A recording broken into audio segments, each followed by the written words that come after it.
พี่น้องมื้อนี้ผู้ข่ามาอนุโมทนาบุญร่วมบุญบวชน้องคอปเตอร์ณัฐกรวงศ์ศิลป์ศิลปินพูดไทยสิบวชวันที่25มีนาคม2568นี้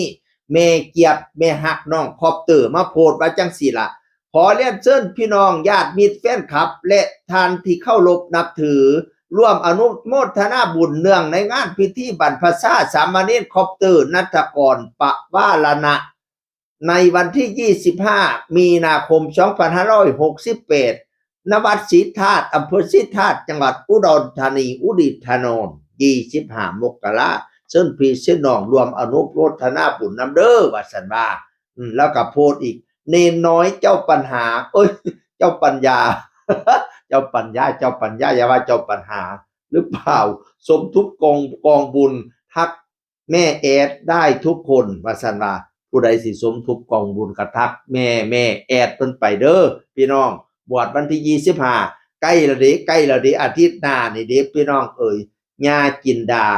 มานี่ก็เอาน้องคอปเตอร์ไปฝากกับหลวงพ่อวัดศรีธาตุแล้วมาฝากว่าที่สามเณรคอปเตอร์เรียบร้อยกำหนดวันบวชวันที่25มีนาที่จะถึงบอกบุญแม่น้องคอปเตอร์ผ่านทางเฟซนะคะผู้ใดสิทำบุญรวมน้ำกระเชิญเด้ออนุโมทนาบุญน้ำกันพี่น้องไปบวชซะบักลาไปบวชจักเล็กจักน้อยบวชจักมือก็ดีเบิดละตั้งใจปฏิบัติเอาเฮ็ดเอาตบวชแล้วก็เฮ็ดจิตเฮ็ดใจให้ได้ทำจิตทำใจเป็นผู้ปฏิบัติเห็นบ่หลวงพี่เลวัตตานั่นลีลาวดีมักวันปานใดเราก็ไล่ลงกุฏิไปเด้ ได้ตัดกิเลสหายคลายกิเลสเสียงเด้อไปบวชน่ะคือจังหลวงพี่เลวัตน่ะลีลาวดีนำฮอดกุฏิเราก็ด่าให้เด้ตอนนี้อาตมาตัดกิเลสหายคลายกิเลสเสียงอาตมาห่มผ้าเหลืองอย่ามาเว้าถึงเรื่องเก่าข่อยก็อยู่ส่วนข่อยเจ้าก็อยู่ส่วนเจ้าอย่าจ๋าเว้าร่วมกันลงกุฏิเฮาไปเดี๋ยวนี้ปาบาทเข่งละภาคบาทนี้พุ่น หลวงพี่เลวัตอันนี้สิเป็นหลวงพี่คอปเตอร์ยายผู้สาวไปกวนเด้อทำจิตทำใจปฏิบัติดีจักมือก็ดีเบิดล่ะเขาเฮ็ดได้น่ะบาลาเอ้ยคำแพงอีพอคันเฮาเฮ็ดบ่ได้นี่โอ้ยมันเป็นดาบสองคมนี่การบวชที่พี่น้องเป็นดาบสองคมคันเฮาเฮ็ดดีนี่โอ้ยได้บุญได้กว่าสุน10 เท่า100 เท่าหลายกว่าคนปกติคันพระทำบุญน่ะพี่น้องเอ้ยถ้าเฮาเฮ็ดผิดเฮ็ดชั่วเด้บัดเนี่ยโอ้ยตกนรกบกใหม่ได้รับผลกรรม10 เท่า100 เท่าคือกันพี่น้องเอ่ยข้าเจ้าจะมาการบวชนี่เป็นดาบสองคมทำดีได้ดีสุดยอดทำชั่วตกนรกหมกไหมพี่น้องเอ่ยหลวงตามหาบวชจังว่าอาชีพที่เป็นยากที่สุดคืออาชีพนักบวชนักบวชนี่เป็นยากอย่าเข้าใจว่าแถหัวห่มผ้าเหลืองเราว่าพระโลดเด้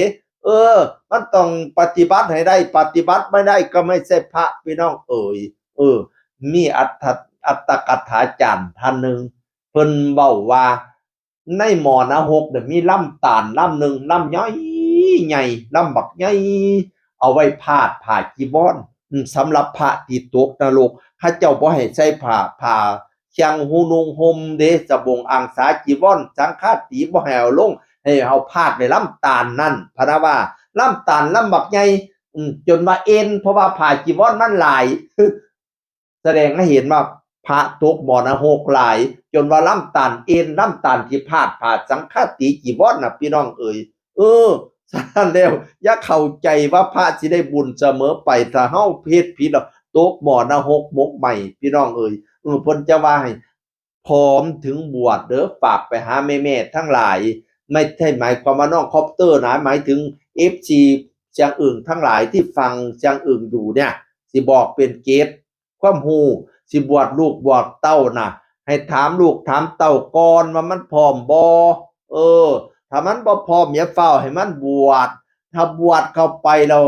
ถ้าปฏิบัติบ่ได้มีสิทธิ์สิตกมรณะ6มกใหม่ให้เขาพร้อมจังบวชบ่แม่นบังคับเขาบวชถ้าบังคับไปเขาบ่พร้อมมันสิเป็นบาปได้บาปหลายกว่าได้บุญบวชนี่ก็มีหลายบวชดินบวชร่องบวชข้องประเภทนี้บวชหนีสงสารบวชผันเข้าสุขบวชสนุกเฮฮาอีสานเฮาว่านั่นบวชดินซื่อๆนี่ล่ะบวชเข้าไปเบิ่งก็น้ำสิเป็นจังไดบวชร่อง ลองบังก็นะเป็นพระนี่สิสบายแท้บ่กินแล้วก็นอนกินแล้วทำมันสบายคือความเขาว่าบ่สิอดข้าวแลงได้บ่สิเป็นพระได้อีหลีบ่บวชลองบวชของประเพณีเนี่ยคนไทยมักบวช20 ปีบวชของประเพณีบวชหนีสงสารบ่แม่นหนีความตาลิโตนดิหนีสงสารเป็นภาษาบาลีสงสารหมายถึงวัฏฏะสงสารการเวียนว่ายตายเกิดเป็นการบวชในในแบบของพระพุทธเจ้าคือบวชหนีสงสารเนี่ยตัดกิเลสหายคายกิเลสเสี่ยงห่มผ้าเหลืองแล้วบ่ให้เว้าถึงเรื่องเก่านี่นะนั่นละนี่ว่าบวชหนีสงสารบวชการเวียนหนีจากการเวียนว่ายตายเกิดบวชผานเข้าสุขกินแล้วก็นอนนอนแล้วก็กินบ่เฮ็ดบ่สร้างหยังบ่ทำวัดสวดมนต์บ่ปัดตาดปัดศาลาบวชสนุกเฮฮาบวชเอาม่วนๆม่วนไปเบิดผู้ลางคนก็ม่วนน้ำเหล้าผู้ลางคนก็ม่วนน้ำแม่หญิงผู้ลางคนก็ม่วนน้ำหมอลำบวชดินบวชร้องบวชข้อประเภทนี้บวชหนีสงสารบวชผานเข้าสุขบวชสนุกเฮฮา